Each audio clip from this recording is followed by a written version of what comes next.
Hi guys, current affairs funda में आप सभी का स्वागत है। मैं हूं आपके साथ अभिषेक शर्मा और आज के इस वीडियो सेशन में हम 24 जनवरी तक के सभी इंपॉर्टेंट करंट अफेयर्स कवर करने वाले हैं। हमेशा की तरह आप इस वीडियो को अंत तक जरूर देखिएगा, आज भी आपको काफ़ी कुछ जानने के लिए मिलेगा। साथ ही गाइस, इस सेशन को शुरू करने से पहले आप सभी को बताना चाहूँगा, यदि आप हमारे daily current affairs PDF, weekly PDF और मंथली PDF चाहते हैं तो इस वीडियो के फर्स्ट कॉमेंट में या फिर डिस्क्रिप्शन में दिए गए लिंक पर क्लिक करके पा सकते हैं। साथ ही आप गूगल प्ले स्टोर से करंट अफेयर्स फंडा ऐप को भी इंस्टॉल कर लीजिए, क्योंकि जो भी हमारी PDFs हैं जिनमें हम आपको करंट अफेयर्स के साथ साथ स्ट्रेटेजी के भी प्रोवाइड कराते हैं, ये सभी PDFs आपको हमारी करंट अफेयर्स फंडा ऐप पर ही अवेलेबल हो पाएंगी। साथ ही आप फ्री करंट अफेयर्स क्वेश्चंस भी यहाँ पर अटैम्प्ट कर सकते हैं। तो जो भी हमारे PDF मटेरियल को बाय करना चाहते हैं उसका लिंक आपको इस वीडियो के फर्स्ट कमेंट में मिल जाएगा। कोई भी आपका डाउट हो हमारे PDF कोर्स से संबंधित तो आप हमें कमेंट बॉक्स में ज़रूर लिखें।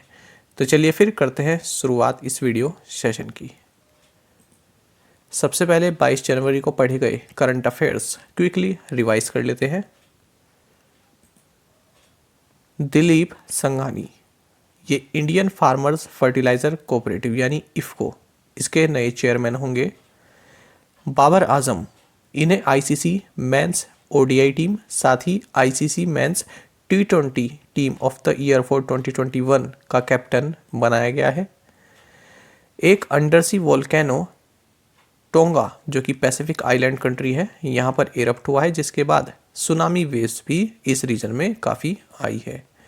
साथ ही आपको जानना चाहिए कि RBI डेटा के हिसाब से सितंबर 2021 के लिए डिजिटल पेमेंट्स इंडेक्स है 304.06, 304.06।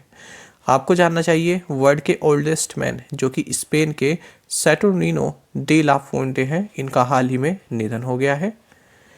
विजय शेखर शर्मा, इनको यूनिवर्सल एक्सेप्टेंस स्टीयरिंग ग्रुप ने अपना ब्रांड एम्बेसडर बनाया है। ऑक्सफोर्ड यूनिवर्सिटी प्रेस ने एंजाइटी को children's word of the year 2021 declare किया। माइक्रोसॉफ्ट एक्टिविजन ब्लिजार्ड इस कंपनी को एक्वायर करेगी। Union tourism minister G Kishan Reddy, इन्होंने प्रसाद प्रोजेक्ट इनोग्रेट किया है गोवर्धन मथुरा में। बृहन मुंबई म्युनिसिपल कॉरपोरेशन, ये पूरे वर्ल्ड की इकलौती ऐसी म्युनिसिपल कॉरपोरेशन बन गई है जो कि 80 citizen based services WhatsApp chatbot पर प्रोवाइड कराती है। साथ ही आपको जानना चाहिए इंडियन गवर्नमेंट ने साल 2021 में सोने के आयात पर 55.7 बिलियन $US खर्च किए हैं। स्प्लर्ज मतलब होता है स्पेंड करना। साथ ही जाने माने इकोलॉजिस्ट MK प्रसाद, इनका भी हाल ही में निधन हो गया। जाने माने जर्नलिस्ट सैम राजप्पा, इनका भी हाल ही में निधन हो गया। और आपको जानना चाहिए कि फाइजर के जो चेयरमैन एंड चीफ एग्जीक्यूटिव हैं अल्बर्ट बोर्ला, इनको $1 मिलियन का जेनेसिस प्राइज मिला है कोविड-19 वैक्सीन डेवलपमेंट के लिए।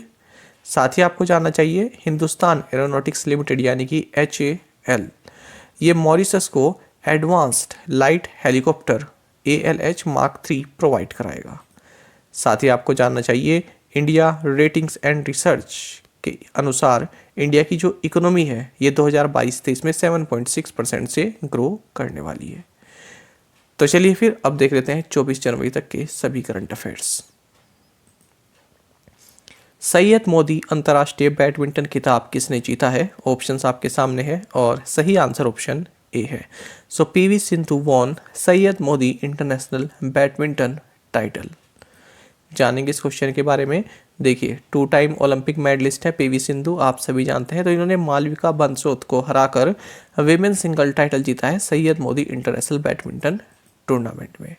आपको जानना चाहिए ये सिंधु का पहला टाइटल नहीं है, सिंधु ने इससे पहले भी टाइटल जीता है 2017 में।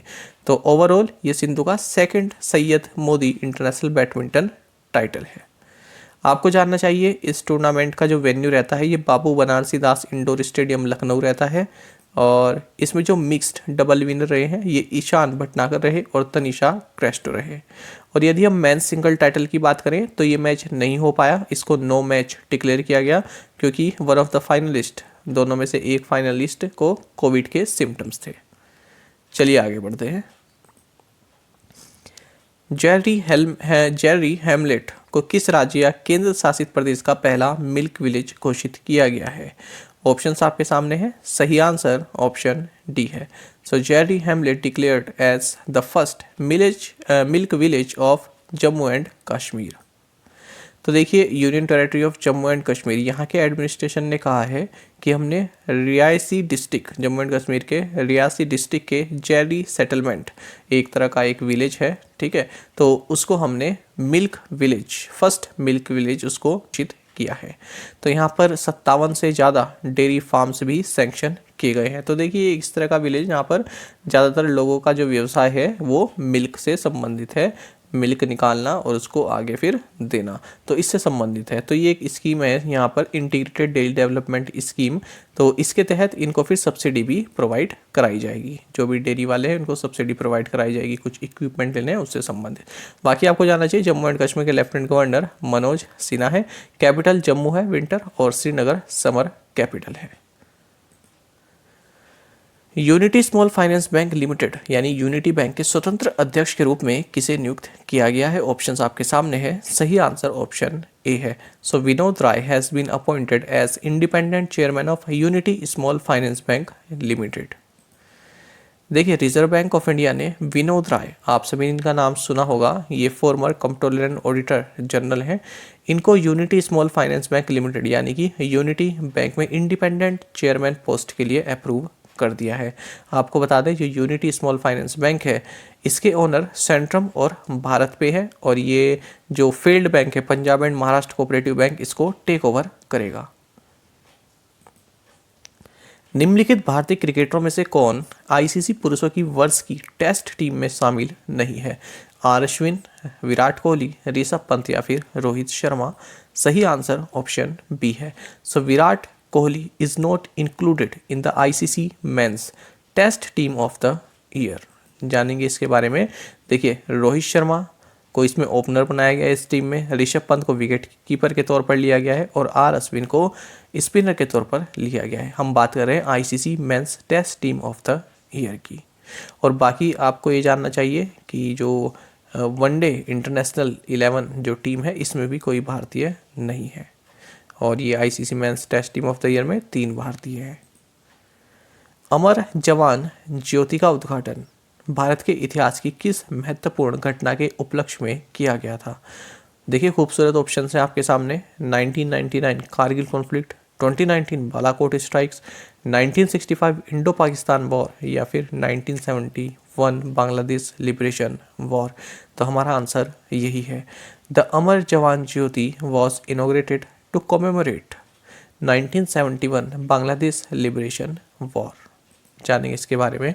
देखिए, आप सभी जानते हैं कि अमर जवान ज्योति, इसकी जो फ्लेम है इसको नेशनल वॉर मेमोरियल पर जो फ्लेम है इसके साथ मर्ज कर दिया गया है, और ये सेरेमनी जो हुई है ये रही एयर मार्शल बालभद्र राधा कृष्ण, इनकी उपस्थिति में इस सेरेमनी पूरी की गई है। आपको बता दें, एयर मार्शल बालभद्र राधा कृष्ण ये chief of integrated defence staff हैं।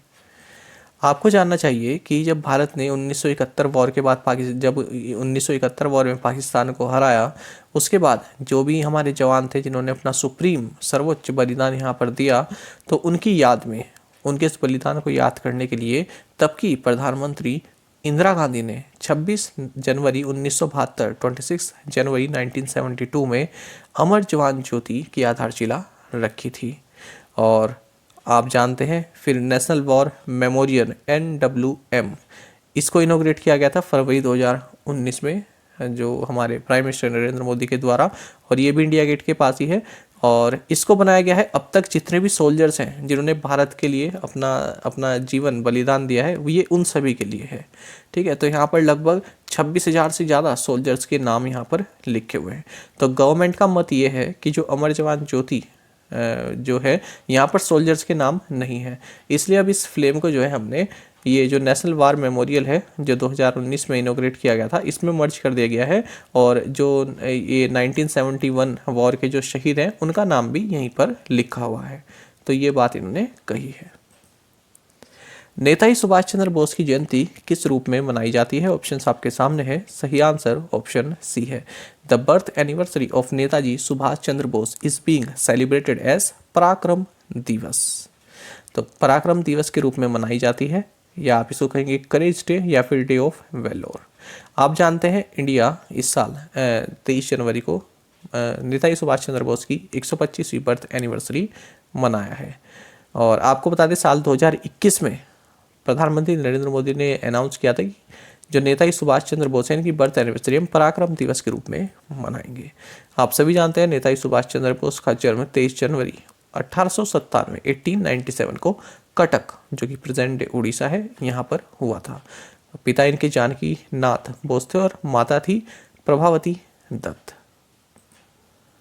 हरियाणा और हिमाचल प्रदेश ने किस नदी को पुनर्जीवित करने के लिए हिमाचल प्रदेश में एक बांध के निर्माण के लिए एक समझौता ज्ञापन पर हस्ताक्षर किए हैं? सही आंसर यहाँ पर ऑप्शन डी रहने वाला है। Haryana and Himachal Pradesh signed a memorandum of understanding for the of dam in Himachal Pradesh to revive Saraswati river. तो देखिए सरस्वती रिवर को रिवाइव करने के लिए, पुनः धरातल पर लाने के लिए एक अटेम्प्ट किया जा रहा है, जिसमें हरियाणा और हिमाचल प्रदेश गवर्नमेंट ने एक MOU साइन किया है, यानी कि मेमोरेंडम ऑफ अंडरस्टैंडिंग साइन किया है, जिसके तहत हिमाचल प्रदेश में जो है ये एक डैम बनाएंगे 77 एकड़ की जगह में। और ये जो डैम बनेगा ये हरियाणा की यमुनानगर डिस्ट्रिक्ट के पास आदि बद्री एरिया है, ठीक है, तो इसके पास में ये बनने वाला है। तो आप इसको आदि बद्री डैम भी बोल सकते हैं।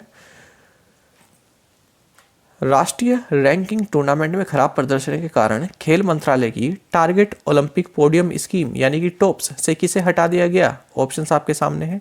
सही आंसर ऑप्शन सी है।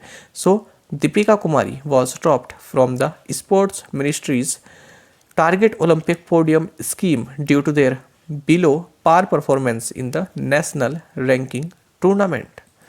जानेंगे इसके बारे में। तो देखिए आप सभी जानते हैं आर्चर है दीपिका कुमारी, ठीक है, और इनके हस्बैंड जो है अतनु दास, दोनों ही आर्चर हैं।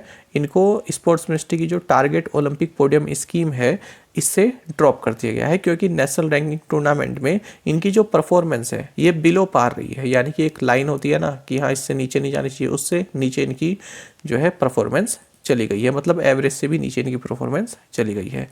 आपको जानना चाहिए टारगेट ओलंपिक पोडियम स्कीम, जिसे आप टॉप्स TOPS भी बोलते हैं, इसको सितंबर 2014 में ministry of youth affairs and sports द्वारा लॉन्च किया गया था। इसके तहत जो हमारे स्पोर्ट्स पर्सन्स हैं उनको ओलंपिक और पैरालंपिक्स के लिए सहायता दी जाती है, और 50,000 रुपये तक की उनको एक मंथली जो है स्टाइपेंड भी दिया जाता है, ताकि वो जो है इसको अपनी तैयारी पर खर्च कर सकें। साथ ही इनको कोच की फैसिलिटी प्रोवाइड कराई जाती है और फॉरेन ट्रेनिंग इनको दी जाती है, और कई तरह की हेल्प यहाँ पर प्रोवाइड कराई जाती है। तो इनको जो है मेडल विनर बनाने की जो है यहाँ पर प्रयास है इस स्कीम के तहत, ताकि ओलंपिक में जो है ये पोडियम पर खड़े हो सकें। पोडियम पर खड़ा कब होता है कोई? जब वो कोई मेडल जीतता है। बाकी आपको जानना चाहिए इस स्कीम में फिलहाल 104 टॉप स्कोर ग्रुप एथलीट्स शामिल हैं और 269 टॉप्स डेवलपमेंट ग्रुप एथलीट्स यहाँ पर शामिल हैं। और हाल ही में हमने देखा कि फिलहाल जो है 10 और एथलीट्स को टॉप्स स्कीम में शामिल किया गया है। किस कंपनी ने यूरोप स्थित कॉमटेक कंपनी IT में 100% हिस्सेदारी के अधिग्रहण की घोषणा की है? ऑप्शंस आपके सामने हैं। सही आंसर ऑप्शन डी है। So Tech Mahindra has announced acquisition of 100% stake in Europe based Com Tec Co IT CTC। तो देखिए IT कंपनी है टेक महिंद्रा, आप सभी जानते हैं। इसने कहा है कि हमने Europe based Com Tec Co IT यानी CTC इस कंपनी में जो है 100% स्टेक लिए हैं। साथ ही इन्होंने ये भी कहा है कि हमने 25% स्टेक जो है दो और IT प्लेटफॉर्म्स में लिए हैं। तो टोटल अमाउंट जो इन्होंने इन्वेस्टमेंट किया है ये 330 मिलियन यूरो का किया है। तो जानेंगे कैसे किया है।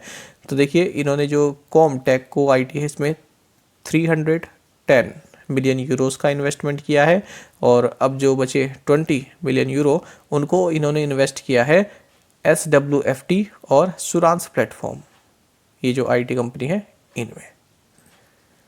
बाकी आपको जानना चाहिए, हाल ही में ये 1 जनवरी 2022 का करंट अफेयर है कि टेक महिंद्रा ने हाल ही में यूएस आईटी कंपनी है एलिस, इसमें भी जो है इसको बाय किया है 125 मिलियन यूएस डॉलर में। ये हमने एमसीक्यू फॉर्मेट में भी देखा था, आपके रिवीजन पर्पस के लिए यहाँ पर बताया गया है।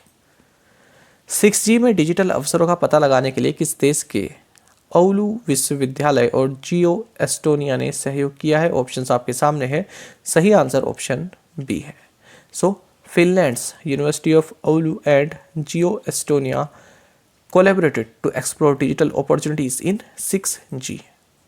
तो 6G का जो दायरा है उसको एक्सपेंड करने के लिए, उसकी अपॉर्चुनिटीज़ को तराशने के लिए फिनलैंड की university of Oulu and Jio Estonia, इन दोनों ने एक MOU साइन किया है। रिन्यू पावर ने किस कंपनी के साथ एक नई इकाई बनाने के लिए एक संयुक्त उद्यम यानी जॉइंट वेंचर का गठन किया जो भारत में ऊर्जा भंडारण समाधान प्रदान करेगी? सही आंसर है option C. So ReNew Power has formed a joint venture with Fluence to form a new entity which will provide energy storage solutions in India। तो एनर्जी स्टोरेज सॉल्यूशंस प्रोवाइड कराने के लिए रिन्यू पावर ने एक joint venture sign किया, US headquartered company है Fluence इसके साथ।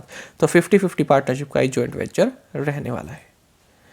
अंकटैड के अनुसार 2021 में भारत में प्रत्यक्ष विदेशी निवेश प्रवाह कितने प्रतिशत कम था? ऑप्शंस आपके सामने है, सही आंसर ऑप्शन बी है। As per the UNCTAD, foreign direct investment flows to India in 2021 were 26% lower. तो देखिए जो फॉरेन डायरेक्ट इन्वेस्टमेंट रहा है भारत में, ये 2021 में 26% कम रहा है यदि हम प्रीवियस ईयर यानी कि 2020 की बात करें। तो ऐसा कहा है United Nations conference on trade and development यानी अंकटैड के इन्वेस्टमेंट ट्रेड्स मॉनिटर इस डेटा ने। आपको जानना चाहिए 2020 में जो भारत को FDI प्राप्त हुआ था वो 64 बिलियन यूएस डॉलर का था, जो कि 2019 से 27% ज़्यादा था। साथ ही इस रिपोर्ट में ये बताया गया है कि जो डेवलप्ड इकोनॉमीज हैं जैसे यूएस की इकोनॉमी है, तो सबसे ज़्यादा राइज यहाँ पर देखा गया है यदि हम FDI इन्वेस्टमेंट की बात करें तो 777 बिलियन यूएस डॉलर की FDI जो है डेवलप्ड इकोनॉमीज में गई है। रक्षा कंपनी साब ने भारत से 84 एंटी आर्मर हथियार अनुबंध प्राप्त किया है। आपको बताना है साब किस देश की कंपनी है? ऑप्शंस आपके सामने है, सही आंसर ऑप्शन डी है। So defence company Saab won 84 anti armour weapon contract from India. Saab is based out of Sweden. देखिए आपको जानना चाहिए स्वीडिश डिफेंस कंपनी है साब।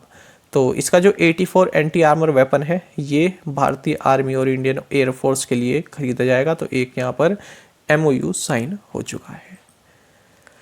Indian tech startup ecosystem year of the titans के अध्ययन में बताया गया है कि भारत ने 2021 में 2250 से अधिक स्टार्टअप जोड़े हैं। आपको बताना है ये जो रिपोर्ट है Indian tech startup ecosystem year of the titans, ये किसके द्वारा तैयार की गई है? ऑप्शंस आपके सामने हैं, सही आंसर ऑप्शन डी है। A study Indian tech startup ecosystem year of the titans has reported that India added over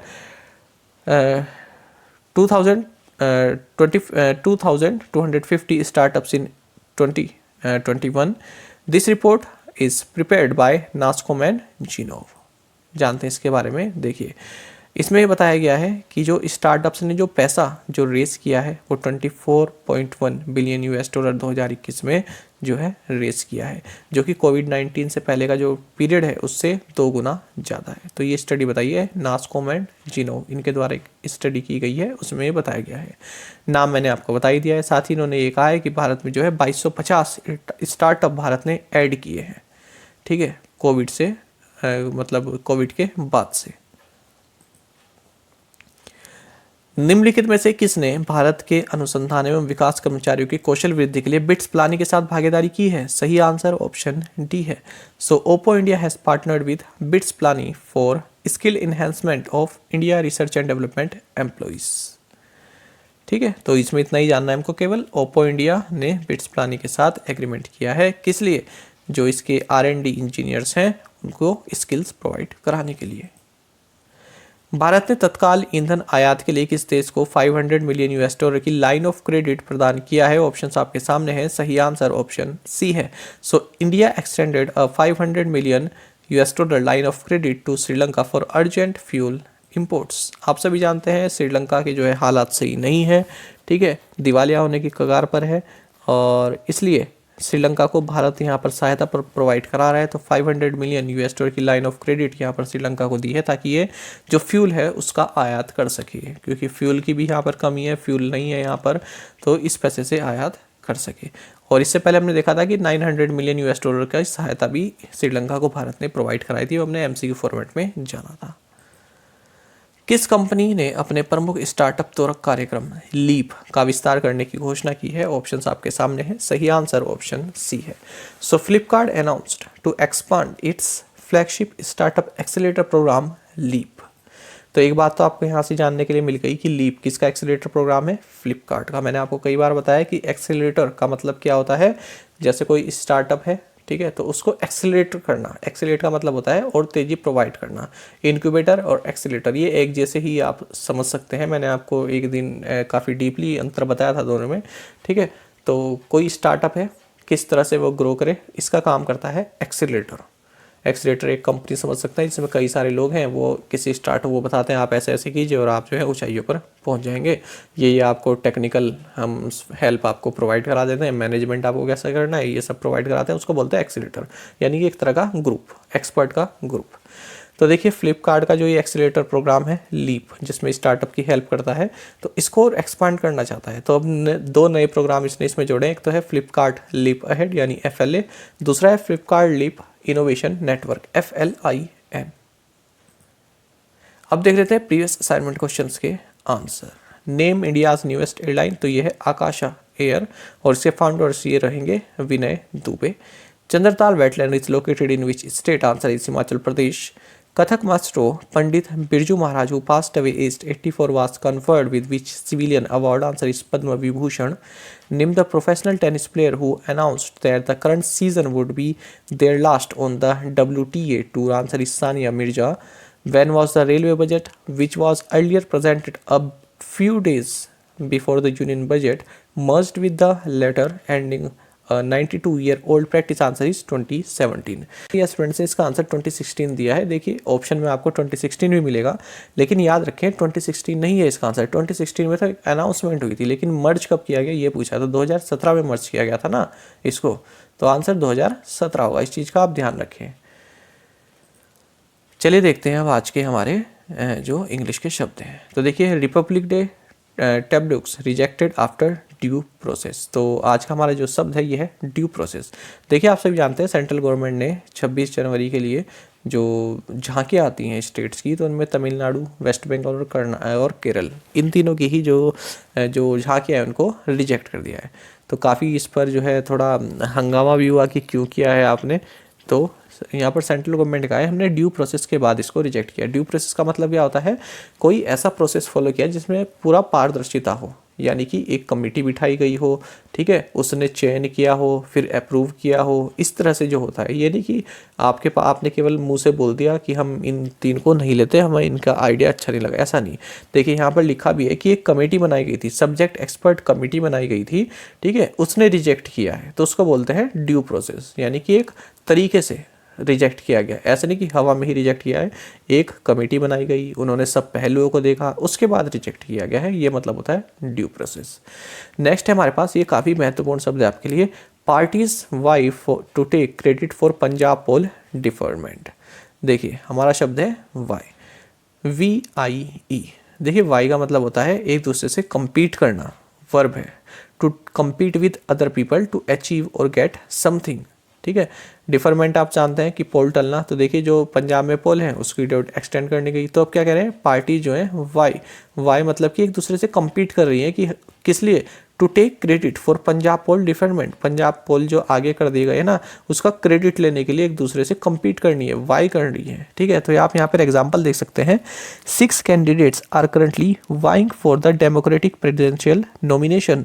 तो यहाँ पर प्रेसिडेंशियल नॉमिनेशन प्राप्त करने के लिए 6 कैंडिडेट जो है वाइंग कर रहे हैं, यानी कि compete कर रहे हैं, ठीक है, रेस में है, उस कंपटीशन की रेस में है।